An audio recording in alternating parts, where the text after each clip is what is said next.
This podcast is proud to be part of the TalkSport Fan Network. TalkSport. Powered by fans. Danilo's free, and it goes to Gibbs wide. First time we've seen them attack them, and there's Francis! Well, that's what I wanted to see Robinson do. Awoniyi scores! And the City ground goes ballistic! Here's Bob Williams.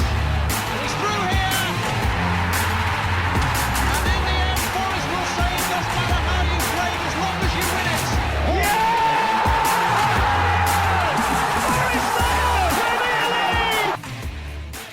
Hello and welcome to the latest episode of Red Side of Trent after the conclusion of match day 12, which saw us fall to a late defeat at your London Stadium as West Ham ran out 3-2 winners in the end. No Lee Clark tonight, so I'm joined by Adam Wicklow, and the man on the ground today for us was Christian Brown, who had a shorter trip home back to Kent and managed to make it in time. So anyway, Adam, for the first time this season, we were unchanged. So was you happy with the lineup today? Yeah, I don't think you can really grumble too much. I mean, the bench was a lot stronger, wasn't it? So that was always a plus. But yeah, you couldn't really change it from last week. A really good performance against Villa. So I don't see why not. Sometimes you need that kind of consistency in the Premier League. We're not quite as equipped like a Man City where they can kind of leave you guessing in a few positions because they can fill in like for like. But I think it shows a lot where you can actually field a team for the first time in consecutive weeks, because generally we normally pick up an injury or some sort of craziness happens, doesn't it, with Forest? You know what we're like. Our injury record speaks for itself, quite frankly, since we've been in the Premier League. It's been a shambles. So yeah, quite nice to actually field an unchanged team for once. Yeah, I mean, as you say as well, Adam, a few more options off the bench today, which was good in an attacking sense, because thankfully last week we didn't need them, but today we did in the end. So obviously Wood and Origi come on. We'll touch a bit on the subs and that later. I mean, Christian, I know you get to the ground usually early, so you'd have been in your seat, and I'm sure time to get the binoculars out to see us go 1-0 down after only 3 minutes. I mean, yeah, talk us through that goal, and a bit of a mess, wasn't it? What do you even say? Like, I mean, well, I actually have, like I said to you just now, I have a great deal of sympathy for Steve Cooper, and I know some of our X-Men enthusiast fans might not be too keen on me saying that, but the bottom, I mean, there's not much. I mean, as a manager, how can you account for your midfielder just blasting it against the player's back straight into their path, like a 3-on-1? Like, you can't. And it's. I mean, I feel for Dominguez, because I mean that is really the first sort of lobe of point he's had for Forest. Really, I mean, I don't really count him kicking the ground at Anfield. Yeah, okay, he's not in a team to score goals. It's upsetting he didn't get on the end of that. Should have done better, but okay. Aston Villa had a chance as well, but we're not looking at him for goal contributions. We're looking at him to win the midfield battle, and that's what he does so well. It's what he's doing so well in the last few weeks. Like, he runs into the grounds, he gets tackles in, he makes interceptions. I think it was it 8 tackles last week against Villa? Dominguez made. It was, yeah. Like that was like a top league high for assuming you take that top 6 teams out. So he's very clearly gifted footballer, but I don't know what went through his head then. That was just brainless. And yeah, I mean, it's just as soon as it was one as soon as Paqueta was on goal and you saw these options, I said, that's it. Like, before he even hit it, I knew it was going to be a goal, because one of those 3 was going to score. And yeah, I mean, it's just the worst possible start. But I mean, yeah, as we'll sort of come on to, I'm sure, it wasn't like a catalyst for West Ham, really. If anything, it just sort of made them sort of sit back almost. Yeah, I mean, this is what I was going to touch on in the next bit. I mean, for the rest of the first half, I thought the game was very even. And I mean, the tempo was, which surprisingly for this level, was very slow. It was like a friendly pace at sometimes, which was a bit odd. But I mean, Areola made a good save from Taro's header to deny him. That, I know you said that was a great save. It was a good save at the time, Christian, but a bit more in the corner and that would have beaten him. It was a save I'd expect him to make as well as Taro did. And something I mentioned on last week's pod was Elanga getting at Kufo, which he did a fair bit. He had him on a card, I think, pretty early on. And then he put it through his legs, didn't he, at one point, but unfortunately crossed into the hands of Areola. And you always got that sense that if one team did up the tempo, though, that they could break through, and that's exactly what we did. Just as the first half was petering out, as Taiwo pulled us level. I mean, talk us through the equaliser, Adam.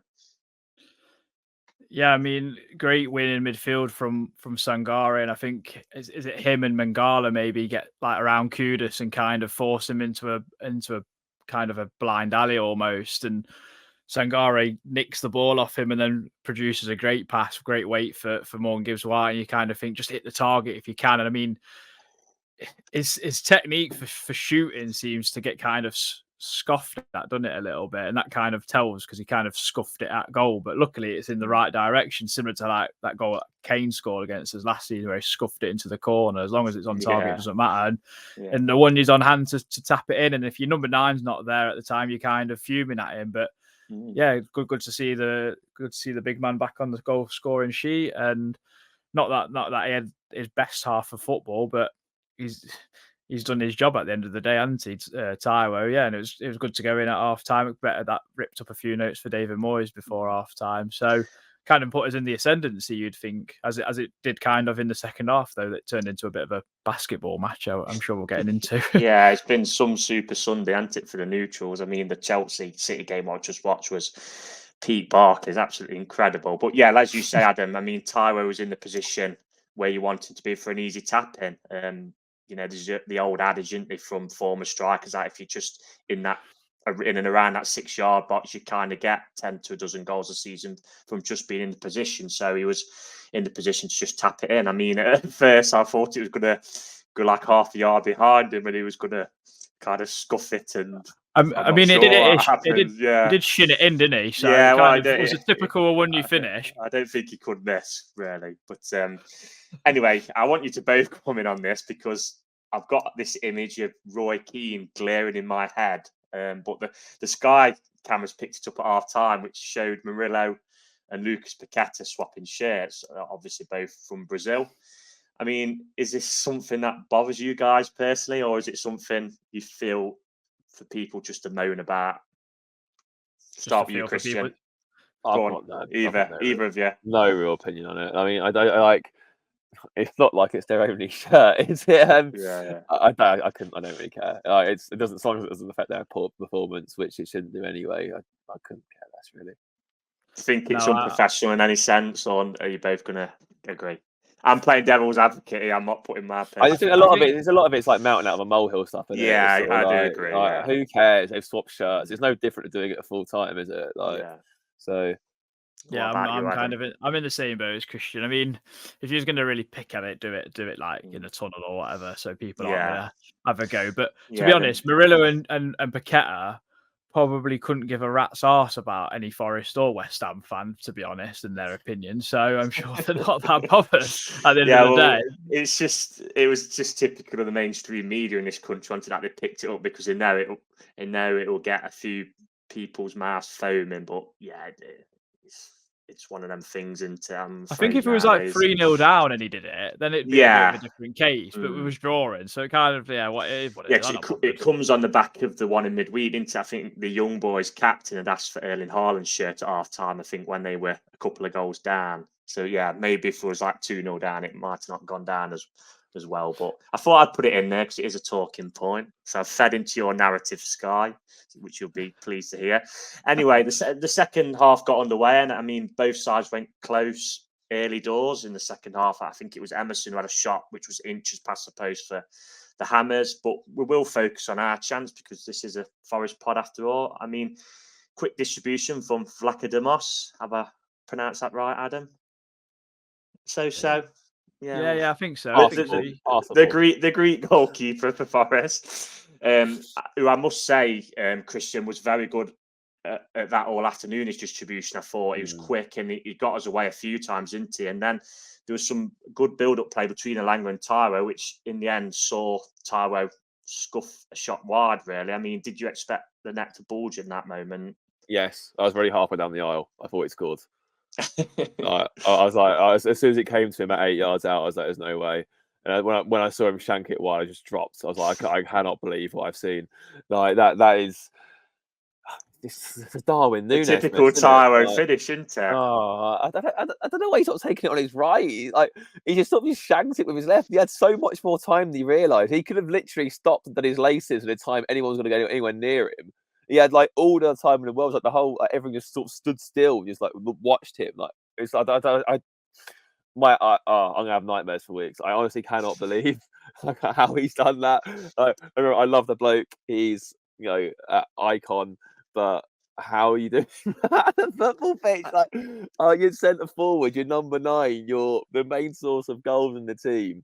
He's got a free chance with no one around him, about 8 yards out, and he's rolled it nearer the corner flag with his weaker peg. I mean, what do you even say to that?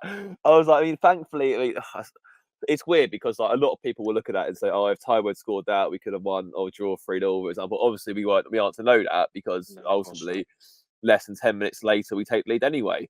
So it's sort of like, you can't say, "Oh, we would have scored that goal had Taiwo done that." All the same, it's very difficult like that. It's only really like end of game things you can sort of say things like that. So yeah, Joe makes me laugh. It was such good play from two players that they like to mess things up, don't they? Because Taiwo's not the most technical and Elanga is very hit and miss. So like to actually conjure up the chance was brilliant. But Taiwo actually had a chance to put it on his right foot, Christian, and a chance to actually pass it to Danilo. I know. So absolutely, craziness. Yeah, frustrating, but I do enjoy these like Premier League strikers who just 1 minute can't hit a barn door and the next he can bury a finish. I mean, Núñez is typical of that, isn't he? Yeah. They just cause absolute chaos. Like Taiwo reminds me, he's obviously not as prolific as this player, but he reminds me of Lukaku to a T, and I've said that a few times, where he's just like he's physically incredible. He has got decent numbers. Like he put decent numbers up last season. Obviously, Lukaku's numbers in the Prem have been good over the years, but he just technically, it's like, leaves Playing something to be desired. Yeah, that's it. But I do love him because he does cause absolute chaos, and we'll speak about Taiwo in a bit more in length. But we did make it count. Though about 10 or so minutes later, as a nicely worked move was finished off by Anthony Elanga. So again, Adam, talk us through that goal, which put us ahead for the first time in the game. Yeah, good play through the thirds. Sangaré out to Aina. Not for the first time Sangaré's been involved in a move. Aina was brilliant, I thought. Even the first half, he was pretty good at getting forward, and then it's that Forest cutback in it onto the penalty spot, and Elanga's just he can't miss really. He's walked onto that perfectly, straight in the bottom corner. And I've had an argument with some of my mates, and I kind of was on the wind up, but I wasn't. But like, is it necessary to take your shirt off and get an unnecessary booking in that moment at 2-1 when you've still got 40 minutes left in this game? I know you scored with half an hour to go, but it's 40 minutes really.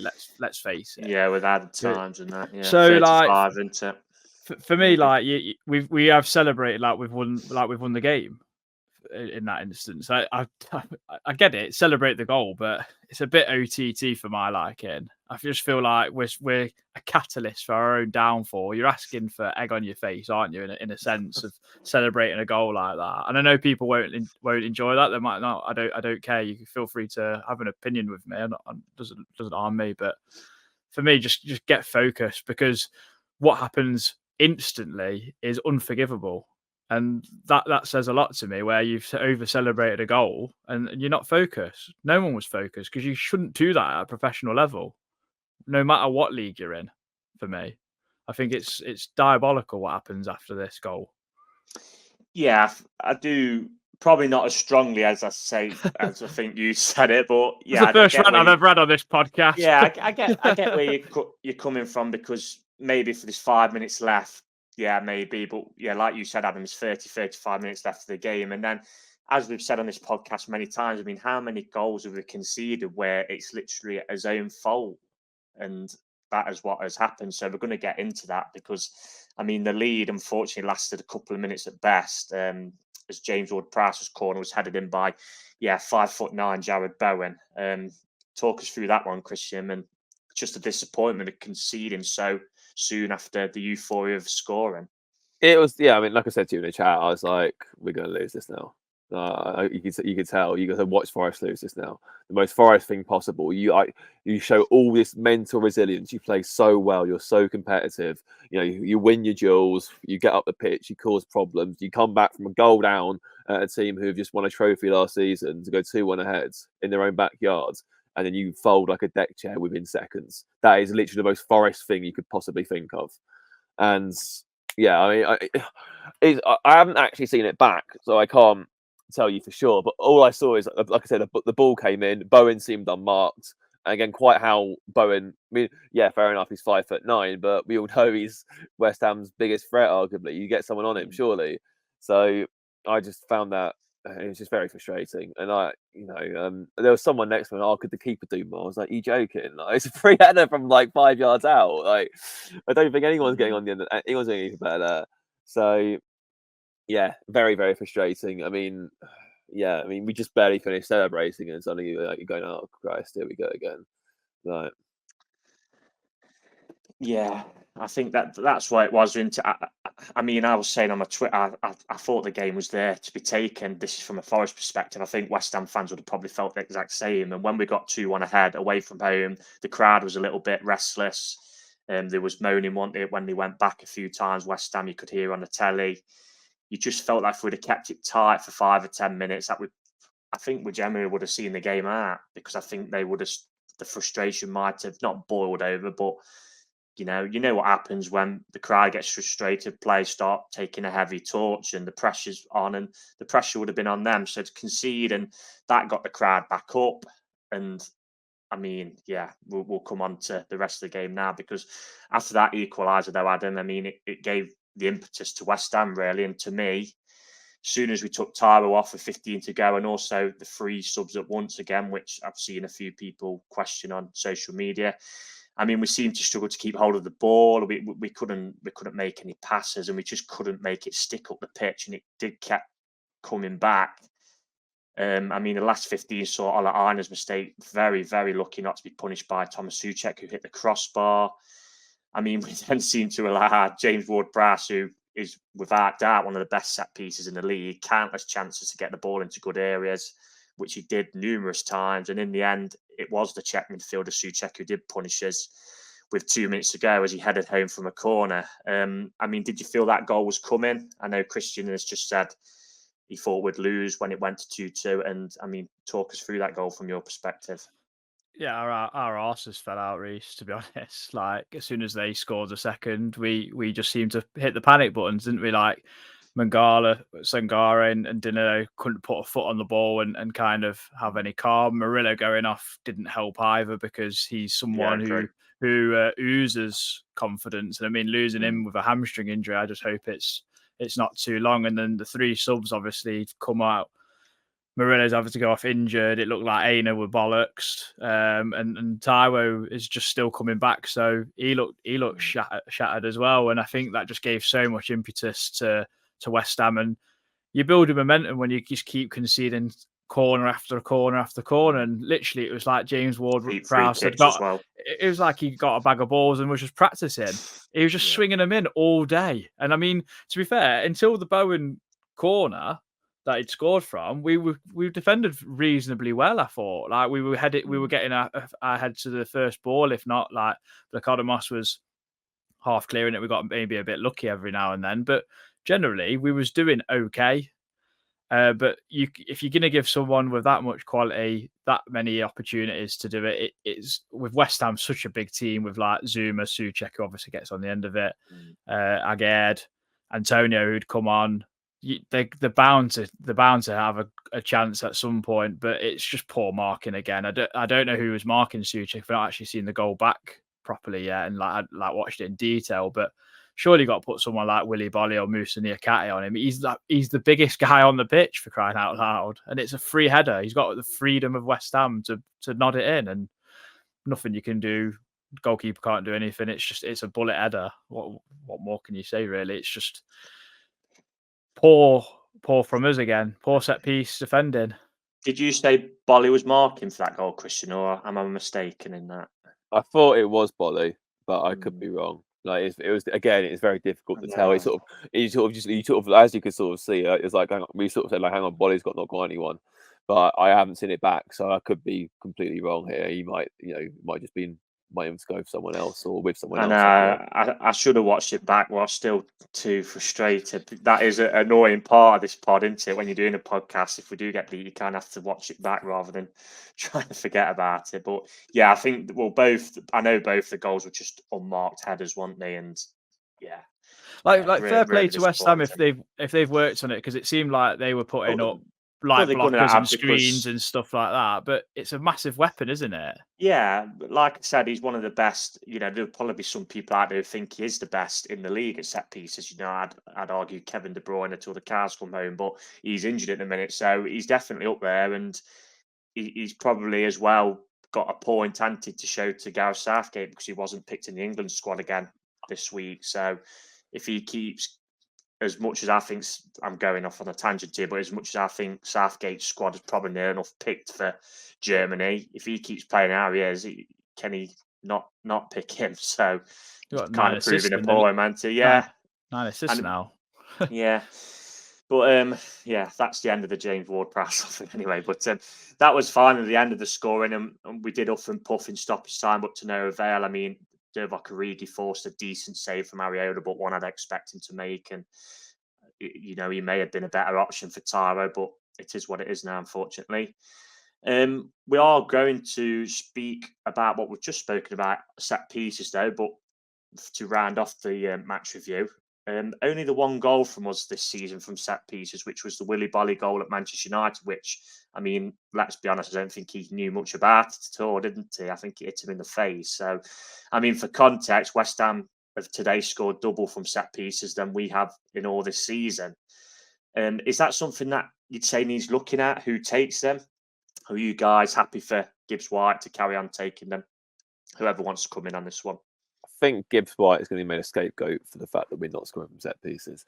But I don't necessarily think it's all his fault. Don't get me wrong, it's very frustrating when he doesn't beat the first man, but there are many, many times we've seen him put the goal in the good areas. It's not been capitalised on by our players.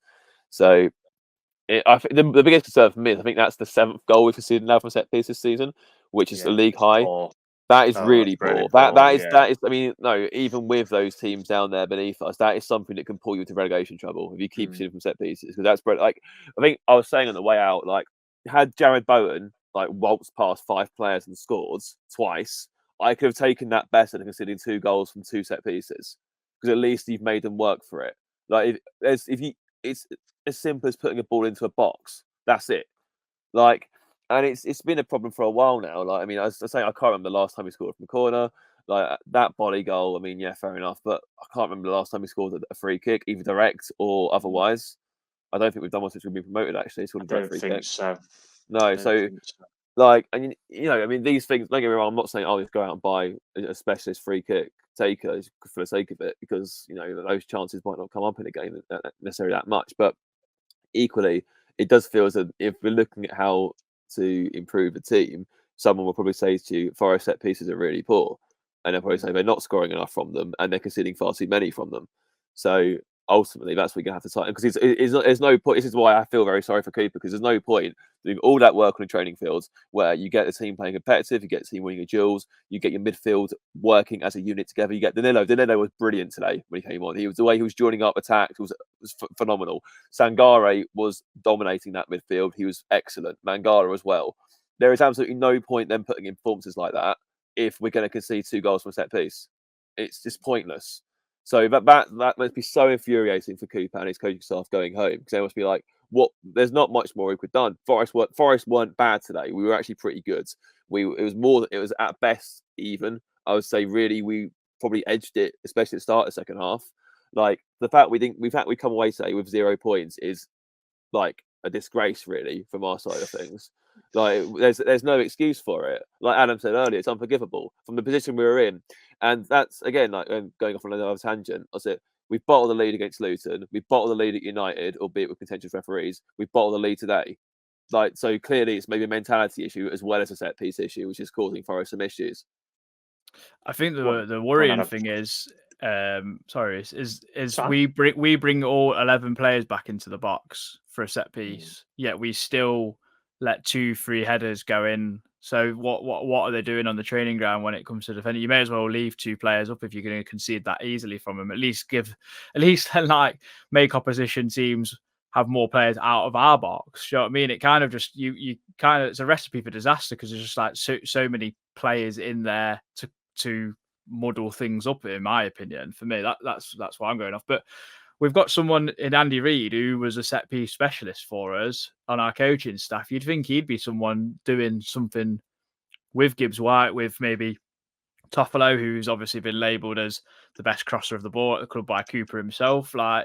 And he used to, I think he used to take him at Huddersfield. Do you remember when we went up and people were saying about James Garner not being good at set pieces? We scored like half a dozen or more goals from set pieces and headers through him. That so do is you know what I mean? It's fundamentally one of the worst takes I've ever heard from a Forest fan base. That James Garner could not take set pieces. They could not be. You may as well have said, "I don't watch the sport." Honestly, but yeah, like it's like what Reiss says. It's bread and butter, or you, Christian. It's so fundamental part of your game. If you can attack both boxes essentially, because you do need to attack the ball to get rid of it, then it's 5 or 6 extra goals a season with West Ham and having James Ward-Prowse.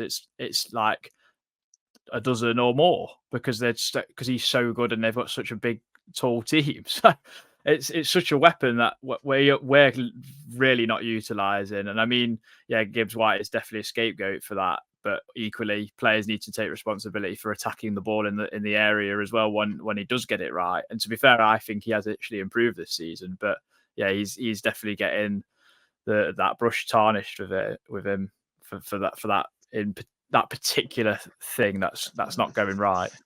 Yeah, I mean, me personally, I think they've got to be improved. There's just it's obviously a tactic from Forest to go into that near post because he wouldn't keep doing it if it wasn't. But he's got to. There's so many times when it doesn't beat that first man. I think it has got to be improved. It's not fair on him being completely scapegoated for it all because there's others in the team as well who can create stuff. But yeah, I think what's the most disappointing thing for me is to concede 2 set piece goals to a team who are renowned for set pieces, which is something which defensively I'm sure would have worked on in training all week. Like you just said, Christian, I think Cooper will be tearing the back of his hair out, won't he, at conceding them type of goals.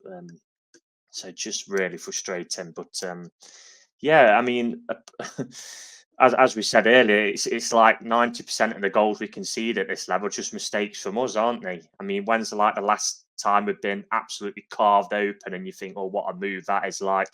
To be fair, our second goal. So it's just mistakes all the time, that's why it's so frustrating today. Because again, we're so close to getting a positive result. And to be honest, I think if we'd have got a point, we would have all been pretty pleased with that going into the break, weren't we, away from home? So anyway, before we get on to player performances, going to run through the Slept On It thoughts. So play the jingle. Red side of the Trent. Slept On It thoughts.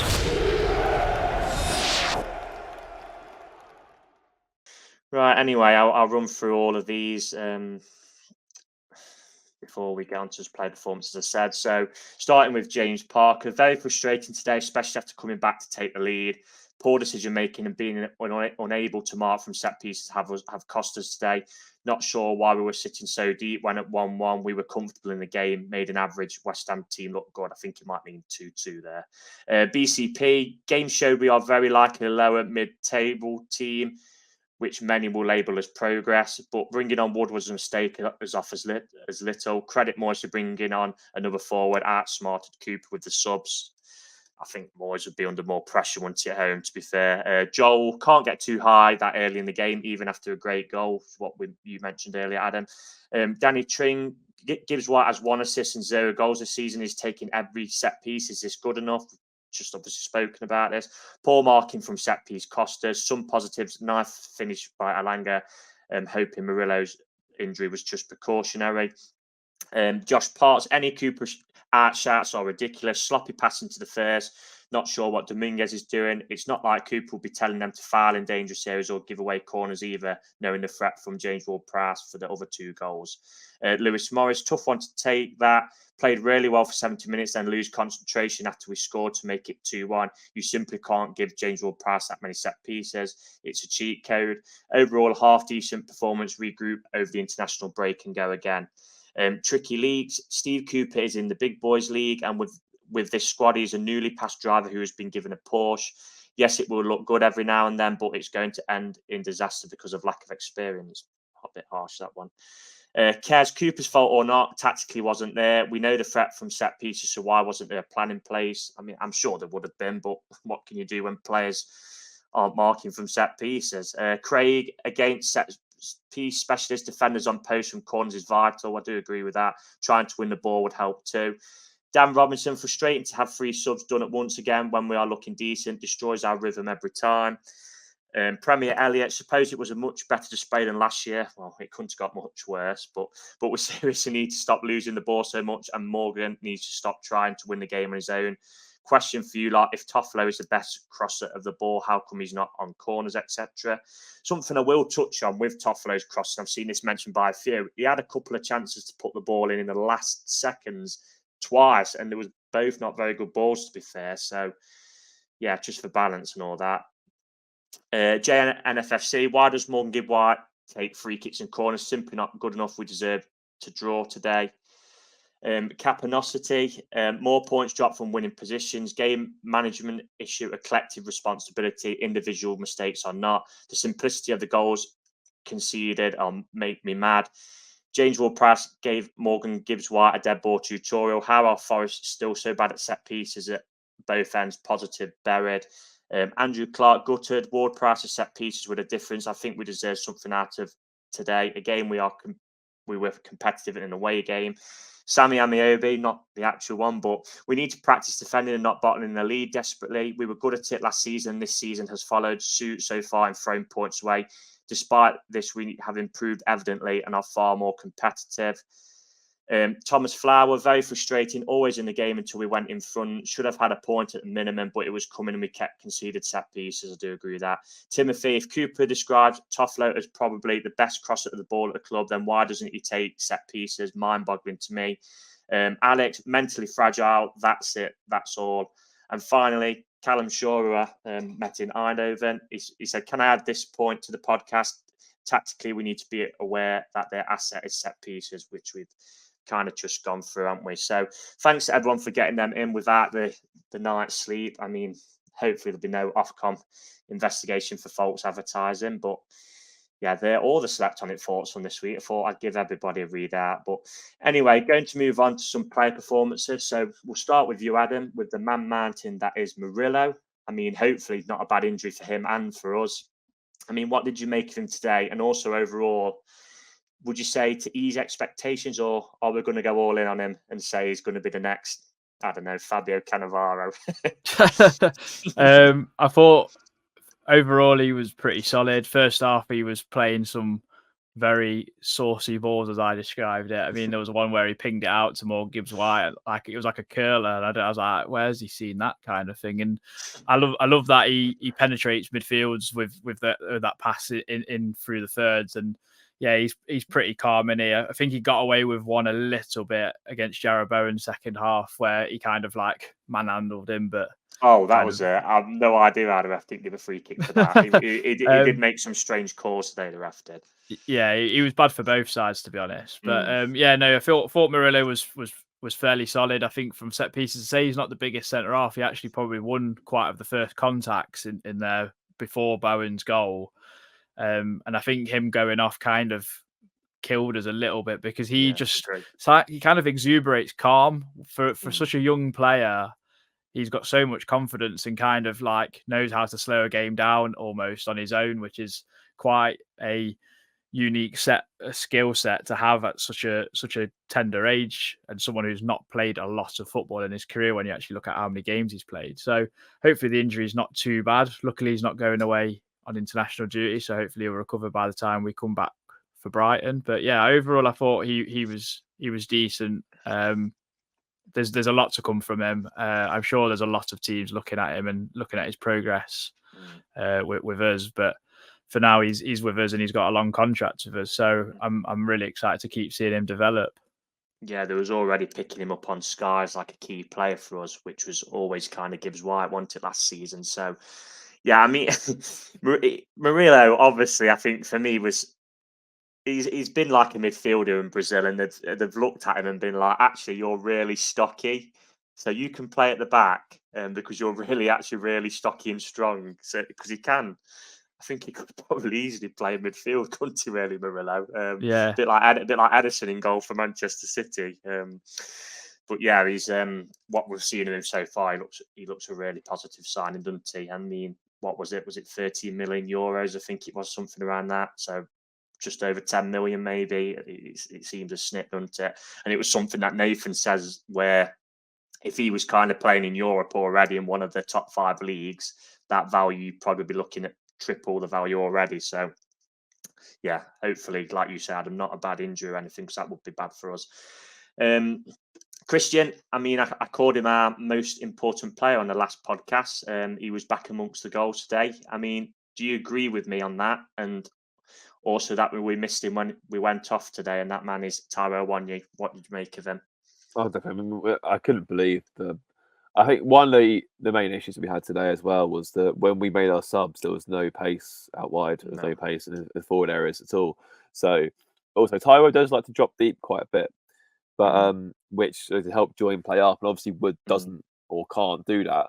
Which I personally think if you're going to sub Taiwo at that moment, I know Wood's in form. He should have brought Origi on for him straight away. Because Origi's more mobile, Origi's more athletic, Origi can probably play in a similar fashion. So it wouldn't have been too much of a difference. But the way we lost our composure completely when he went off was quite scary.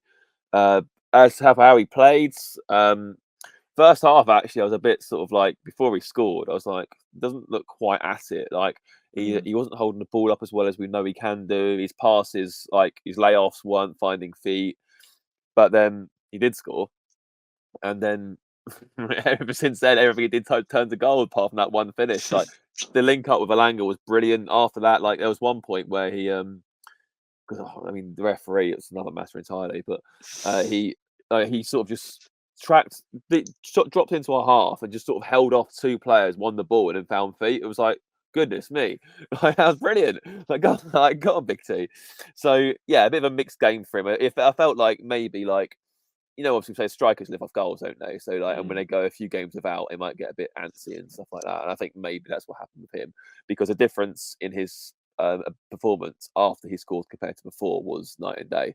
Not saying he was particularly bad before; it's nothing will seem to be coming off for him. Then when he did score, you seemed like Taiwo that we all know that how can play, with the exception of That's what I mean. When he scored that goal, when it comes that chance, when it comes to, I thought he'll bury this, and then he shanked it wide. Easy, but no, I mean, I do agree. I think he's so crucial to how we play, or at least a forward in that manner, a quick forward. I mean, we all sort of, someone sort of scoffed at the signing of Origi, but when Taiwo goes to the AFCON, like we're going to need Origi to start games, because he's the only one, or buy another striker, because he's the only one that can do what Taiwo can do. That he'll drop deep, he will get stuck in, he will join up play from deep, and be quick enough to get back at the other end to be on the end of a cross or something. Because Woods isn't and won't ever be that player, and we know that. We had this conversation last season. We said, look, unless we play Woods to his strengths, there's no point playing him.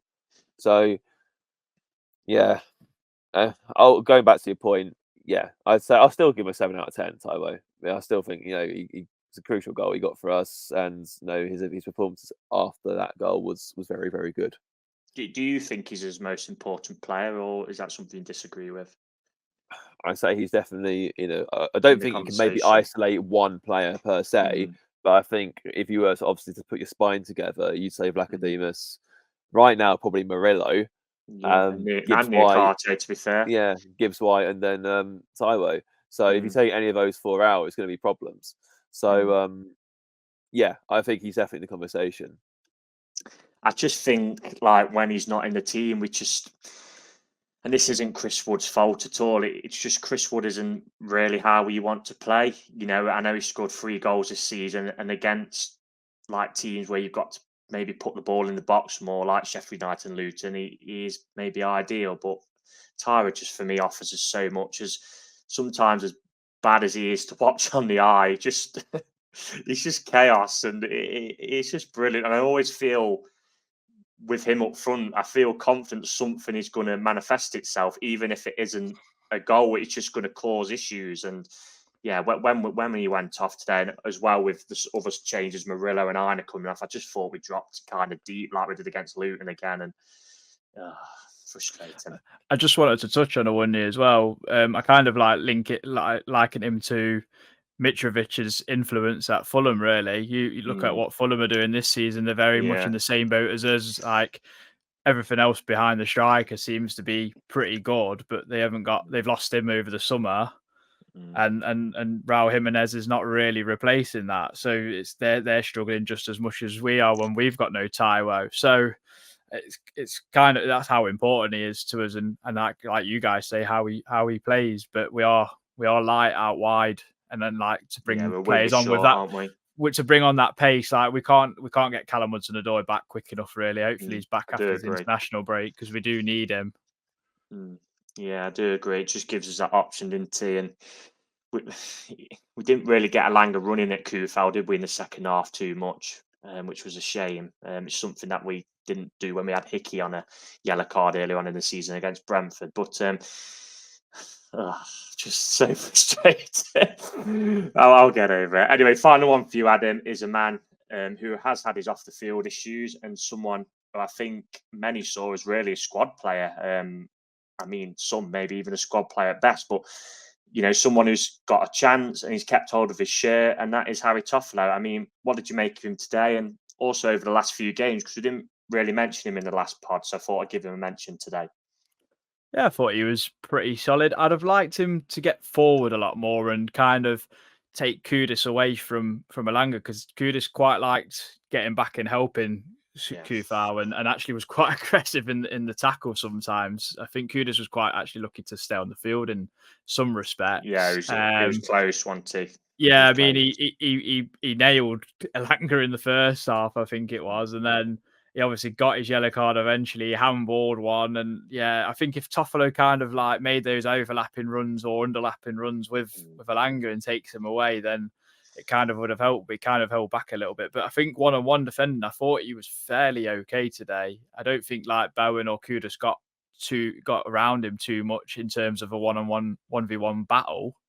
And yeah, he took his opportunity. Obviously, we brought in Nuno Tavares, who weren't even in the squad today. It's kind of like the talk of the town is with him and Andre Santos is like, are we going to send them back, or what's going to happen with them? But for me, I still think Tavares has got a part to play. He's just been a bit unfortunate with that injury he had against City. So it's going to be an interesting one. But yeah, Toffolo's definitely took the shirt by the scruff of the neck, and fair play to him, because he seems like a really good bloke, which obviously the off the field things has kind of tarnished that a little bit, but he's knuckled down, hasn't he? Yeah, I think I've mentioned this on the pod before. What I like about Harry Toffolo is he's come through the pyramid, hasn't he? And he started right at the bottom, and he's got all the way up to the Premier League, and you can see he's a hard-working player. I think there would have been like maybe question marks last season because, with respect, we had a Brazil international at left back who's now gone on to play for a top club in France. So yeah, he deserves to keep the shirt. I mean, to be honest, with Tavares not on the bench, I didn't realise he wasn't on the bench, but I've just looked at the bench now, Adam, and Nico Williams would have been the left back up today, and he actually come on against Villa and did really well. So it's probably why Cooper, to be fair, has rewarded him with keeping him on there today. But yeah, he's done well, Toffolo, and long may that continue. And with, like you mentioned as well, Adam, we do need a squad. So whether or not people get recalled, and that is kind of out of our hands, into we can't just play people on if they're going to get recalled by the so-called bigger clubs. So anyway, finally on player performances, Christian, I mean, it's someone else's turn this time, and I'm going to give you Ibrahim Sangaré. I mean, I'm not sure how he escaped a booking in the first half. I mean, this was one of the referees' interesting decisions, and missed the Brighton game because he is on the 4 cards. And I did think it was all a bit safe first half until he started the move for the first goal, which he started off with a typical trademark tackle. And then, I mean, the ball to Morgan Gibbs-White was, like you mentioned earlier, Adam, weighted to perfection. I mean, what did you make of him today? And are you pleased with how he's coming along since joining from PSV Eindhoven, or would you like a bit more? I thought it was brilliant today. I thought he was so good in the midfield. I thought, he seemed like he won the majority of his duels. He was, I think, he's very good on the ball. He's very technically good. I think he also brings out the best in the midfielders around him because they can sort of trust him more. Like especially Nuno was fizzing the ball off him quite a lot and was more than happy to do that. And it seems like Mangala as well. They have quite a good sort of connection together at the minute. Those two as a pairing. Obviously, there's someone else in that midfield I know, and Dominguez largely has been good before today. Yeah. But no, I thought he played really well. I thought like Adam touched upon earlier, West Ham are a big team. They are very physical, and he didn't shirk down at all. He was more than happy to get his hands dirty, more than happy to get stuck in. And he had the better of them more often than not. I thought it played really well. The forwards vision for both goals, like you said, the weighted pass to Gibbs-White for the first, the way he set Iron down the right for the seconds, that he looks like a very, very good footballer today. I'm not saying he hasn't before, but he looked like that's the sort of player you look at and think, yeah, okay, I can see why we've signed him now. That's a performance to shut everyone up. It's because that was quality. In regards to will I want more from him, I think if he plays that level consistently, then that's fine, because obviously there's scope to develop there. I think that I mean, you have to look at United, all the players they've signed from the Eredivisie. There's quite.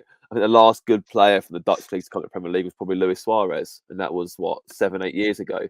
So the jump is very, very high. So and obviously the money you've spent for us as well, you kind of have to hope that he really can adapt quickly. But I think it's been a bit of a slower process than maybe would have liked. But I still think he's been largely decent, with the exception of the odd game here and there, and the odd mistake. Like obviously the Liverpool game, I know he was at fault for one of the goals.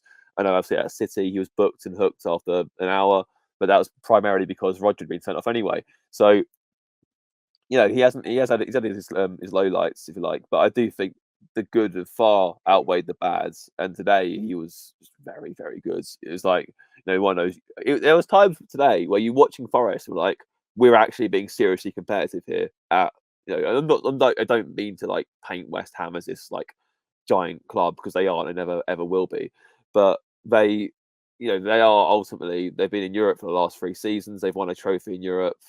They were before last season as well, when they sold Reiss. They were a top 6 frequent contender. Got to a semi-final in Europa as well, didn't they? Absolutely, yeah. So they've made a lot of progress since they've been re-promoted, if you like, to the Prem. And there was times watching Forest today, it was like, we are more than a match for these. This is very even, and that was partially because of how Sangaré was just dominating his midfield area. He was really, really good today, I thought. So very pleasing. I think there'll be more to come from him, and I think the more he gets settled in this country, the more he gets settled in with his team. It's a bit frustrating, obviously, with the international break. I get he has to go away because obviously AFCON's only around the corner, but it would be nice to have him around for one of these breaks, just try and integrate him a bit more in the team. But I think there's more to come from him, and if we can get him to be consistent as he was today, then we're in for a treat, because very, very good.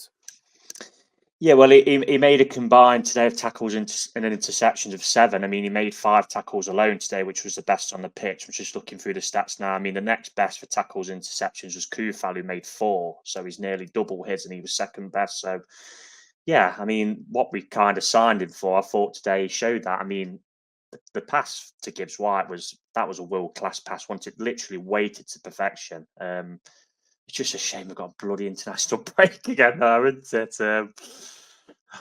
But I agree, Christian.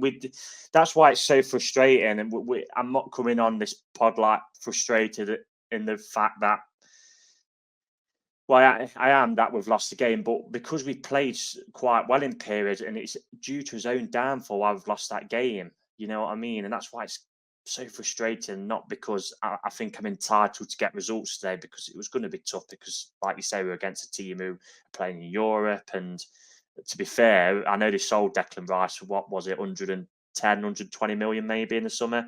They've invested that money in the squad. You know, they brought Alvarez, they brought Kudos, they brought James Ward-Prowse. I bet all them combined are probably about 100 million. So it's not as if like they've sold the best player and not replaced him with some quality, because one of them players has won them the game today with his set pieces. So yeah, just frustrating. Anyway, to round off this pod, then we're going to have a quick oversight and predictions for the Brighton game, which is, as I've just said, after another international break into England against powerhouses of Malta during that break, which you'll enjoy. Anyway, we do have another special guest to keep the content coming during the international break, so keep a lookout for that. I can promise you it is a good guest as well. So yeah, Leah's gone for a 3-2 Forest win, so he's not gone completely on the flip after losing today. Liam says we'll get beat 5-0. He's gone positive.